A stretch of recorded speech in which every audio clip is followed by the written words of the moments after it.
'cause I'm wanted. Anyway, wife never wants sex. Hey, Billy Clownface. Me and my lady have been married for almost 5.5 years and been together over 6 years. I'm 38 and my wife is 32. Before we got married, everything was perfect. And at that time, I thought I had found the girl I wanted to grow old with. Unfortunately, everything went out the window the weekend we got married. The weekend?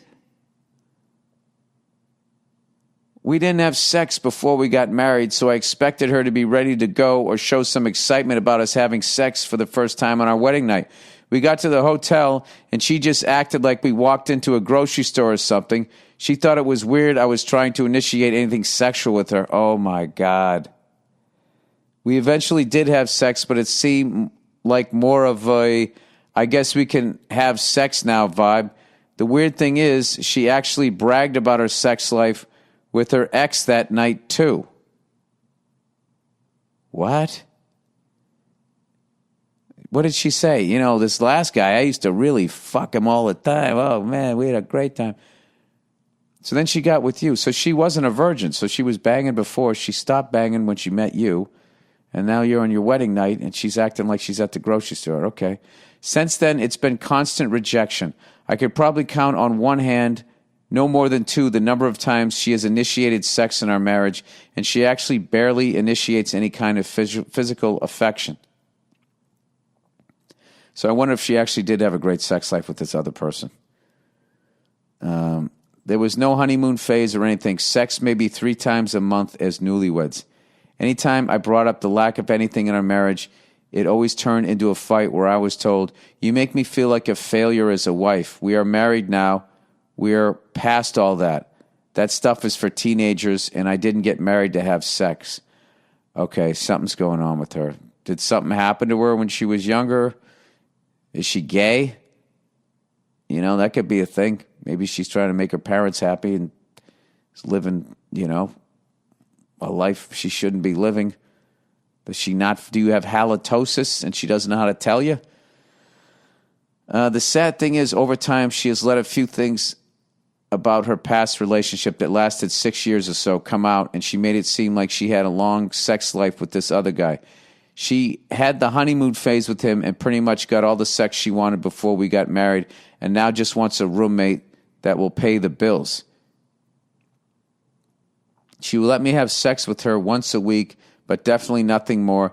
To her, once a week is enough, but if I want anything more than that, she claims I just demand sex from her all the time, and I'm needy because I want a wife instead of a roommate. As a Christian, I don't want to get a divorce. Well, as a Christian, Catholic Church falls under the umbrella of Christianity, and look what they did. Okay? We also had crusades as Christians and did horrible things to Muslim people and all that stuff. So, I mean, listen, if you're not happy, get out of it. He said, but I also don't want to be 45 in a marriage that lacks any kind of intimacy either. At what point do you think it's okay to bail and find someone else? I'll tell you this right now. Your heart, your soul, and everything that makes you an alive person has already left this marriage. I'm sorry that this happened to you. I know it's going to be painful. Just get the fuck out. And I'm telling you, this time next year, you know, you're going to be looking back going, what in the fuck was that? Thank God I got out of it. And you're going to be happy as hell. Even if you're single, you're going to meet a woman that likes to have sex with you. And it's going to make you feel good. Nobody should go through that. That constant rejection and dealing with that, okay? This is just like, you know, there's a guy out there for your wife, but you ain't it. So, you know, you're making her feel a certain way. She's making you feel a certain way. It's not going to get better. So, you know, and you don't want to be old thinking like, I should have just got out of it. Why the fuck did I do that? And another thing, too, how the fuck are you going to have a kid if you're having sex once a fucking week? You know, if you want to have a kid. I don't even know if you want to have a fucking kid, but, you know, you got to bang away that week when she's ovulating there. All right, shark or lion? Hey there, Billy the freckled butthole Burr. I have a question for you. I listened to your segment on sharks the other day and wanted to know if you had to choose gun to your head, Being eaten by a shark in the open ocean? Oh, my God. Or be eaten by a lion in the bush? Oh, dude, that's the easiest question ever. He goes, I know either way you're going to get eaten. However, my thinking is that it would be better to get mauled by a lion than a shark. At least with the lion, you don't have to fight drowning as well. I would like to know what your opinion is on this very important topic. Love to stand up in the podcast. Well, thank you. Keep well and go fuck yourself. A South African fan. Shout out to South Africa. A lion all day long. And I am basing that on, Siegfried and Roy. I think that was a tiger or whatever, a big cat. Dude, that thing grabbed him, and within 2 seconds, he went limp. And then that was it. I'm not saying I'm happy that happened. It was absolutely horrific, whatever. But, you're playing with lions and tigers, eventually something's going to happen, right?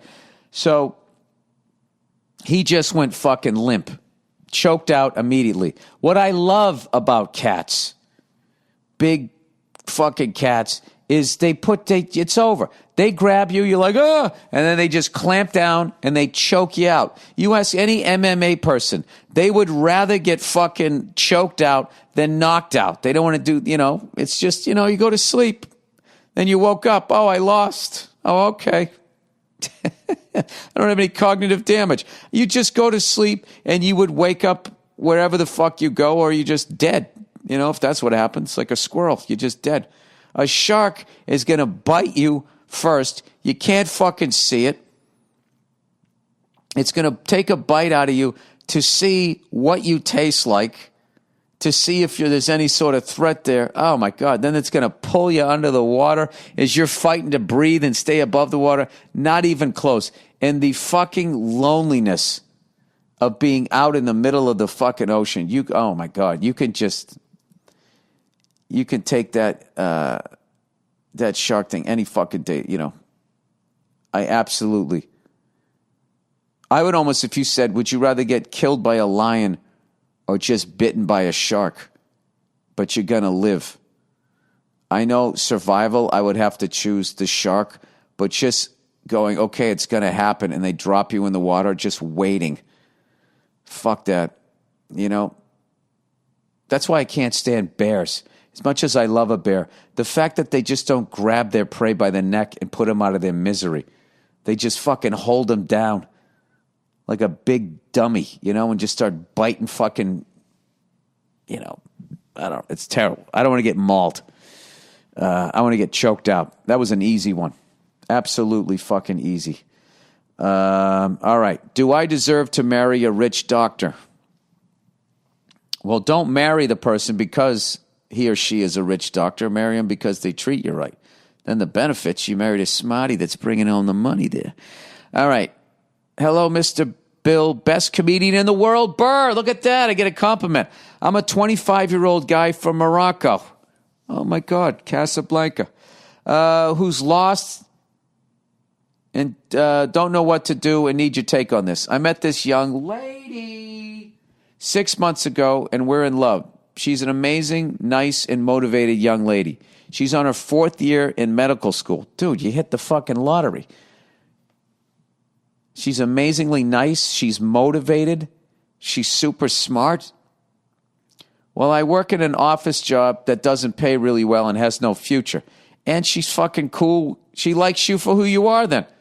The thing is, I've been panicking lately because I feel that I haven't found a path or what I want to do, and maybe I don't deserve her. Oh, Jesus Christ.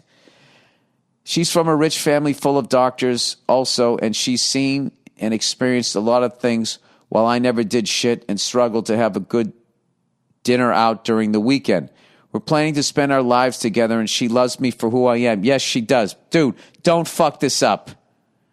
Okay? If anything, go to her and tell her how much you admire her, that she found her path, and that, and tell her how you feel. I just tell her how you feel, how great she is, and you almost feel like you don't deserve her, and how you want to find your path because you want to contribute to the relationship more. Do that. Don't sabotage this. He goes, but I don't know if I deserve her, and I don't know what I can do to find a good career so I can make living in the same level. First of all, don't compete with her. He said, sorry for the long email. Help this miserable guy who's happy for the first time in life, but he thinks he'll mess it up. Yeah, you got issues, dude. You got fucking issues where you're saying you're happy for the first time in life. So what it is you've been miserable so long that misery is your comfort zone.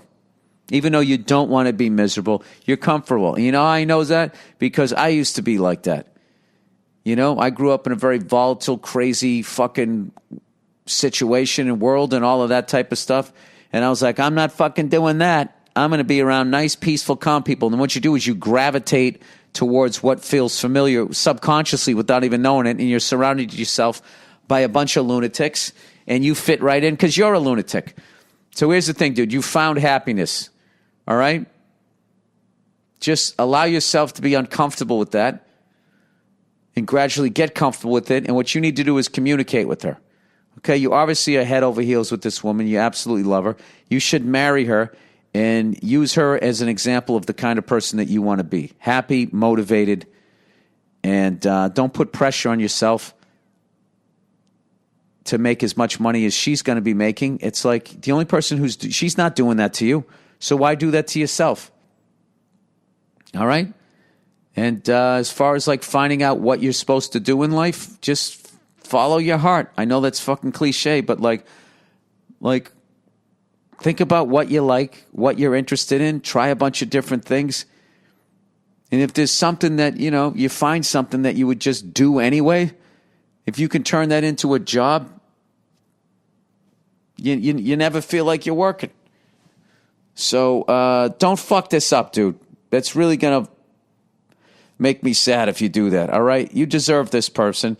And you know why you deserve this person? Because you've been miserable your whole life.